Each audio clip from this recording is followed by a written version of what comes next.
और आज के इस वीडियो में we will discuss April 2023 TY BCom cost accounting में पूछा गया था 20 मार्क के लिए क्वेश्चन नंबर 3 कि calculate effectively early cost and expected sales.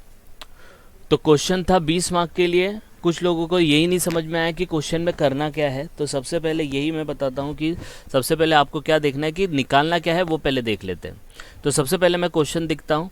Question दिया है कि mister Anand an employee of the company get the following emoluments and benefits. ये उसको कुछ पेमेंट आ रहा है, बेनिफिट्स मिल रहे हैं। पहला है बेसिक सैलरी, बेसिक वेजेस मिल रहा है 70,000 पर मंथ। फिर बोला है डियरनेस अलाउंस, फिर बोलता है employ contribution to provident fund, employers contribution to ESIC, फिर बोला है बोनस 20%, अदर अलाउंसेस 76,500, फिर बोला है it works 3,000 hours per annum, पूरे साल भर में वो 3,000 घंटे काम करता है। Out of which 500 are normal idle time, मतलब लंच ब्रेक हो गया, टी ब्रेक हो गया, ये सब ब्रेक का 500 आवर्स वो नॉर्मल आइडल टाइम है, उसमें वो काम नहीं करता है। मतलब टोटल मिला के वो कितने घंटे काम करता है? 2,500। फिर बोला है mister Anand work 50 effective hours on job Y. Job Y करके कोई काम था, उसके ऊपर उसने 50 घंटे काम किया, जिसका डायरेक्ट मटेरियल 40,000 था, ओवरहेड जो था 40% of combined material and labour. फिर बोला है the sale value of job is quoted at to earn a profit of 50% on cost, you are required to find out. देखो ये line is very important, you are required to find out the effectively hourly cost of Mr. Anand and expected sales value of the job Y। सबसे पहले ये किसके point of view से बात हो रही है? याद रखना क्वेश्चन जो भी रहेगा उसको पार्टी के पॉइंट ऑफ व्यू से सोचना है। तो यहाँ पे हम लोग को कंपनी के पॉइंट ऑफ व्यू से सोचना है। तो कंपनी क्या बोल रही है कि हमें निकाल के बताओ effective early cost of mister Anand. Mister Anand हमारे ऑर्गेनाइजेशन में जो काम करता है, तो 1 घंटे का हमारा कितना खर्चा है? कॉस्ट बोला है ना, तो कंपनी के लिए कॉस्ट है, आनंद के लिए तो इनकम है। वो आ रही है बात समझ में? तो आनंद का पर घंटे कितना खर्चा कंपनी उठाती है, ये निकाल के बताओ। फिर निकाल के बताओ the expected sales value of the job Y, क्योंकि जॉब वाई कौन कर रहा था? मिस्टर आनंद कर रहा था, तो उसका सेल्स कितना होगा वो निकाल के बताओ। तो 2 चीज़ निकालनी है, एक उसका पर घंटे का कॉस्ट कितना आ रहा है और उसका एक्सपेक्टेड सेल्स कितना आ रहा है जो उसने काम किया था। तो ये तो क्लियर हो गया क्वेश्चन। अब देखो करना क्या, तो सबसे पहले हम लोग आर्ली कॉस्ट निकालेंगे कि 1 घंटे का कितना खर्चा होता है कंपनी को मिस्टर आनंद पे। मिस्टर आनंद पे कंपनी 1 घंटे में कितना खर्चा करती है वो निकालना है। तो कैसे निकालेंगे? ये पूरे क्वेश्चन को रेफर करके। तो सबसे पहले हम लोग क्या करेंगे, एक छोटा सा फॉर्मेट बना लेंगे, कोई फॉर्मेट नहीं है, पर्टिकुलर अमाउंट करके ऊपर लिख लेंगे हम लोग find out effectively early cost and expected sales value particular. और यहाँ पे मैं कैलकुलेशन का कॉलम बनाता हूँ, आप बनाओ तो बनाओ, नहीं बनाओ तो भी चलेगा, एंड रुपीज़ का कॉलम। कैलकुलेशन आप सही चाहिए तो जब लिखते हो तो उसके सामने ब्रैकेट में लिख लो, या अलग से छोटा सा कैलकुलेशन का कॉलम बना लो, चॉइस इज़ योर। कंपलसरी नहीं है कैलकुलेशन का कॉलम बनाना, ठीक है। तो सबसे पहले हम लोग क्या निकाल रहे हैं? Early cost. किसके पॉइंट ऑफ व्यू से? कंपनी। तो कंपनी के पॉइंट ऑफ व्यू से अगर 1 घंटे का कितना खर्चा होता है आनंद के ऊपर, तो सबसे पहले कंपनी डिसाइड करेगी कि कंपनी मिस्टर आनंद को क्या क्या दे रही है। तो कंपनी आनंद को पहला क्या दे रही है? बेसिक वेज दे रही है 70,000, अलाउंस दे रही है, employ contribution, employer contribution, bonus दे रही है, अदर अलाउंस दे रही है, और कितने घंटे काम करती है। ये वाला पार्ट बाद में आएगा। तो यहाँ तक अपना पहला क्वेश्चन है। तो कितने आइटम दे रही है? 1 2 3 4 5 6 चीज़ दे रही है। तो 6 के 6 चीज़ आपको यहाँ पे लिख लेनी है। देखो मैंने लिख लिया है, जो दिया है वैसे ही। बेसिक वेजेस 70,000 पर मंथ, देखो लिख लिया। Dearness allowance is 100% of basic wage, लिख लिया। फिर employer contribution to provident fund 10% of basic wage, देखो लिख लिया। फिर बोला एम्प्लॉय कॉन्ट्रीब्यूशन टू ESI, तो वो भी लिख लिया है। फिर बोनस है देखो 20%, ये भी लिख लिया। अदर अलाउंसेज, ये भी। पूरा क्वेश्चन कॉपी कर लिया। अब इसका कैलकुलेशन देख लेंगे। अब 70,000 पर मंथ है, तो पूरे साल का कितना होगा? 12। तो 12 से मल्टीप्लाई करेंगे 8,40,000। अब पता कैसे चलेगा? सर बोलेंगे सर पता कैसे चलेगा कि 12 से मल्टीप्लाई करना है, 6 से करना है, 4 से करना है?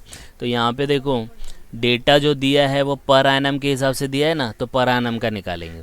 और भी देखो पर एनम दिया है, आई बात समझ में? तो पूरे साल के हिसाब से हम लोग कैलकुलेट करेंगे। Am I clear in this part?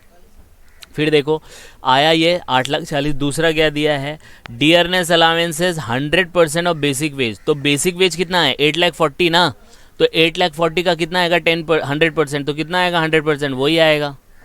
आ रही बात समझ में, बहुत सिंपल है। Employer contribution to provident fund, company के लिए तो खर्चा ही है ना, कितना 10% ऑफ बेसिक वेज। तो बेसिक वेज कितना है 8,40,000, 8,40,000 का 10% नहीं निकाल सकते, 84,000 आ गया। फिर देखो employer contribution to ESIC 5% of basic wage, basic wage का 5% देते तो 8,40,000 का 5%। फिर बोला है बोनस जो दे रहे हैं वो 20% ऑफ बेसिक वेज दे रहे, तो बेसिक वेज है 840, उसका 20%, तो 840 का 20%, ये देखो लिख लिया। ये कॉलम बनाना कंपलसरी नहीं है, इसको यहाँ पे भी लिखेंगे तो भी चलेगा ब्रैकेट में डाल के, ठीक है, कैलकुलेशन शो करना। और ये देखो अदर अलाउंसेज है, अदर बेनिफिट जो दे रहे हैं 76,500, ये डायरेक्टली अमाउंट में चला जाएगा। टोटल कर लेंगे, टोटल इन सबको टोटल कर लो कैलकुलेटर पे, तो आपको मिलेगा 20,550, 20,50,500। तो एक कंपनी मिस्टर आनंद को पूरे साल भर में 20,50,500 रुपये देती है पूरे साल भर का। लेकिन निकालना क्या है, इफेक्टिवली आर्ली कॉस्ट। इफेक्टिवली मतलब, इफेक्टिवली नाम से ही पता चल रहा है कि जिस घंटे में वो काम करती है उसका इफेक्ट आना चाहिए। इफेक्ट आना चाहिए मतलब जिस घंटे में वो काम कर रही है, अगर वो फ्री बैठा है वो घंटा नहीं लेने का, वो आर नहीं लेने का, तो कैसे पता चलेगा, तो कैलकुलेशन दिया है देखो, ये 3,000 घंटे काम करता है पूरे साल भर में और 500 घंटे आइडल रहता है, फ्री रहता है, चाय ब्रेक पे जाता है, लंच ब्रेक पे जाता है, सिगरेट ब्रेक पे जाता है, सुट्टा ब्रेक पे जाता है, वो मिला के 500 घंटा है। तो वो एक्चुअल में काम कितना कर रहा है, तो 3,000 माइनस 500 मतलब 2,500 आवर्स वो काम करता है। तो 2,500 आवर्स काम किया और पूरा उसको कंपनी को खर्चा है 20,500, 20,50,500 का, डिवाइड कर दो, आर्ली कॉस्ट आ जाएगा। तो नीचे देखो एक छोटा सा कैलकुलेशन शो किया है।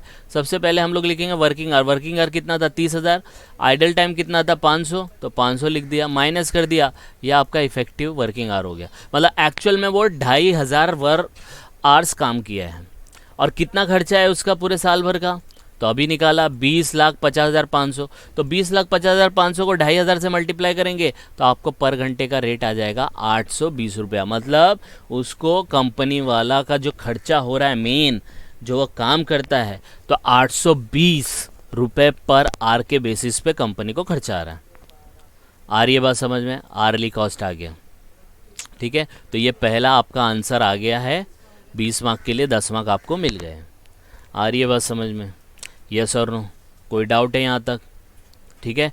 अब करेंगे ये, अब सेकेंड पार्ट में कंपनी क्या बोलती है कि कंपनी ने, आनंद ने 50 घंटे काम किया इफेक्टिव आर, ठीक है, मतलब 2,500 आर काम किया ना, इफेक्टिव देखो इफेक्टिव दिया है ना 2,500, इसमें से 50 घंटे उसने काम किया, तो उससे मतलब नहीं है 50 घंटे काम किया कोई जॉब वाई पे, ये काम किया उसने, जॉब का नाम दे दिया, काम का नाम दे दिया जॉब वाई, फला फला जॉब उसने काम किया 50 घंटे, जिसके अंदर मटेरियल का खर्चा है 40,000, ओवरहेड का आता है 40% of combined cost of material and labour, मतलब लेबर और क्या बोलते हैं मटेरियल एंड लेबर को मिला के उसका जो 40% है वो कहाँ पे जाएगा, ओवरहेड में जाएगा।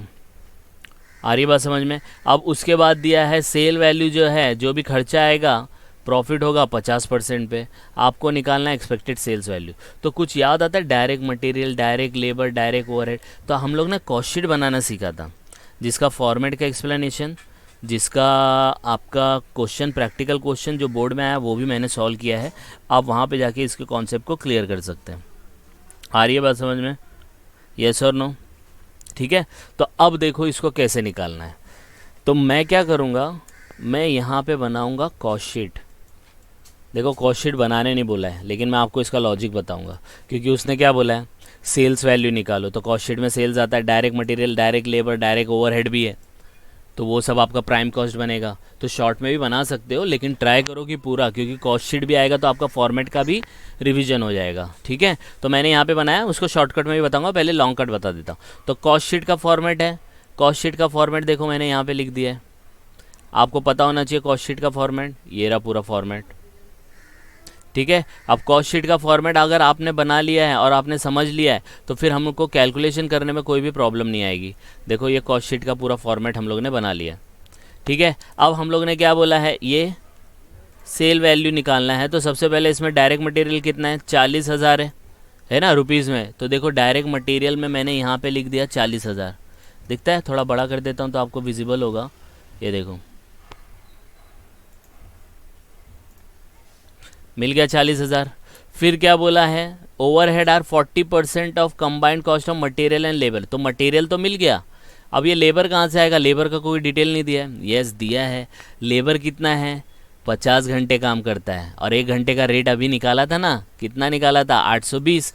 तो 50 इंटू 820 करने का, आई बात समझ में। तो देखो यहाँ पे लिखा है 50 इंटू 820। डायरेक्ट वेजेस में जाके हम लोग लिख देंगे अमाउंट, इसको थोड़ा 41,000। आ रही है बात समझ में, यस और नो। फिर देखो डायरेक्ट एक्सपेंस दिया, जो ओवरहेड बोला है वो कितना बोला है, 40% of combined material and labour. तो मटेरियल है 40, लेबर है कितना 41, तो उसका 40%, तो कितना 81,000 आएगा। यहाँ पे राउंड फिगर आएगा, तो 81,000 का अगर आप करोगे 40% तो कितना आएगा, 32,400 आएगा। आ रही बात समझ में आया तीनों कैलकुलेशन। बस यही 3 चीज़ दी है और ये 50% दिया है प्रॉफिट। तो हम लोग क्या करेंगे, इन तीनों को टोटल करेंगे, ये आपका आ जाएगा क्या, प्राइम कॉस्ट। तो प्राइम कॉस्ट कितना आ गया, 1,13,400। मतलब मिस्टर आनंद जो 50 घंटे काम करता है तो 1,13,400 का खर्चा आता है। और कंपनी का रूल क्या है कि कंपनी का रूल है प्रॉफिट कमाना, quote a an profit of 50% of cost. मतलब प्रॉफिट वो कितना कमाती है, कॉस्ट का 50%। तो मतलब ये जो आपका कॉस्ट है इसका 50%। तो क्या करेंगे, पहले ये वो कॉस्ट शीट को कंप्लीट कर लेंगे। तो कॉस्ट शीट में सिर्फ इतना ही पार्ट है, बाकी नीचे का नहीं दिया है। तो नीचे वाले को देखो मैंने सब 0 कर दिया है। देखो कॉस्ट ऑफ सेल्स तक ये 0 क्योंकि नहीं है, फिर ये 0 वर्क्स कॉस्ट नहीं है, फिर ये 0 देखो फिनिश गुड्स का नहीं है, फिर ये टोटल सेल्स एंड डिस्ट्रीब्यूशन का नहीं है। तो मतलब आपका कॉस्ट ऑफ सेल्स कितना हो जाएगा, 1,13,400 हो जाएगा। आ रही बात समझ में। और आप क्या करते हो, यहाँ पे दिया गया है कि भाई आपको 50% प्रॉफिट लेना है, किसके ऊपर, कॉस्ट के ऊपर। ऑन बोला है ना, ऑन मतलब कॉस्ट के ऊपर, तो कॉस्ट के ऊपर 50%। तो 1,13,400 का 50% कितना आएगा, 1,13,400 का 56,700। इन दोनों को ऐड करेंगे तो आपको सेल वैल्यू मिल जाएगा 1,70,100। ख़त्म हो गया। आ रही बात समझ में। तो ये सेल वैल्यू आ गई आपकी, समझ में आया कि नहीं आया, यस और नो। तो इस तरीके से अब बोलेंगे सर इतना बड़ा फॉर्मेट बनाना है, एग्ज़ाम में टाइम नहीं मिलेगा। यस, यहाँ पे सिर्फ मैंने बताने का मतलब ये है कि बच्चे को कन्फ्यूजन होता है कि सर ये इसमें क्या फॉर्मेट बना है। तो जो हम लोग का रिवीजन हो रहा है, जो हम लोग के टॉपिक है उसी में से बनाना है। तो ये अगर सेल वैल्यू निकालने बोला है तो कॉस्ट शीट बनानी है। तो कॉस्ट शीट पूरी यूज़ नहीं हुई, हमारी प्राइम कॉस्ट में ही सिमट के रह गई। पूरा प्राइम कॉस्ट ही है और नीचे तक वही है। तो क्या करने का, इसको कट शॉर्ट कैसे किया है देखो यहाँ पे बताया मैंने। इसको इस तरीके से बना लो, डायरेक्ट मटेरियल इतना, डायरेक्ट लेबर ये थोड़ा यहाँ पे ऑड फिगर आ गया है,